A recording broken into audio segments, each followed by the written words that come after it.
everyone, today is our day 4th of chapter Heat and Energy. Students, in the previous video we have discussed the topics Hope's experiment to demonstrate the anomalous expansion of water and the consequences of anomalous expansion of water. And today we will discuss the topics energy flow and its importance and no energy transfer is 100% efficient. But first of all, we should know what is an ecosystem. Students, an ecosystem consists of biotic and abiotic components. All living things come under the biotic components and non-living things come under the abiotic components. For example, insects, algae, protozoans, bacteria, plankton, all are the biotic components. And sunlight and heat, water and air are abiotic components. But students, question is how does the energy flow in each and every component of ecosystem? Students, sun is the ultimate source of energy. A very small fraction of solar energy is utilized by the living organisms in order to perform their metabolic activities.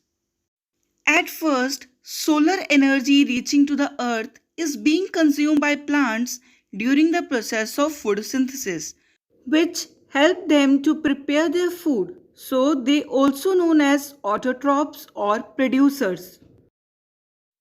These plants are eaten by plant-eating animals known as herbivores or primary consumers. Here you can see grass is eaten by grasshopper. Then primary consumers are eaten by secondary consumers to gain energy. For example, grasshopper is eaten by frog, and then in turn secondary consumers eaten by tertiary consumers like snake. Afterwards, snake is eaten by hawk, and at last decomposers, which include microorganisms like fungi, break down the dead and decaying matter into nutrients present in the soil which can be further used. And students, you can also see here that energy flow in an ecosystem is linear. That is, it moves in fixed direction. And this flow of energy from high trophic level to low trophic level is known as food chain. Students, here I want to mention at each level only 10% of energy is being transferred from one trophic level to another trophic level. Here you can see 20,000 kilocalorie of energy is produced by producers, but only 10% of it is being transferred to the primary consumer, that is 2000 kilocalorie. Similarly, from primary consumers to secondary consumers, only 10% of energy is transferred, that is 200 kilocalorie.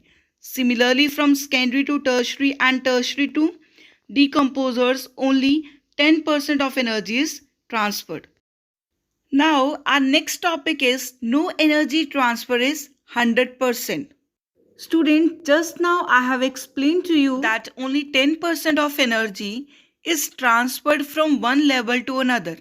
That is, 90% of energy is wasted in the form of heat. So, in this way we can say that food chain cannot have more than 5 to 6 levels. And according to first law of thermodynamics, which states that energy can be transformed from one form to the other form but can neither be created nor destroyed. That is, total amount of energy in this universe remains same. And according to second law of thermodynamics, which states that when energy is put to work, a part of it is always converted in unuseful form as heat. So, we can say that no energy is 100%. Students, this is all for today. Thank you.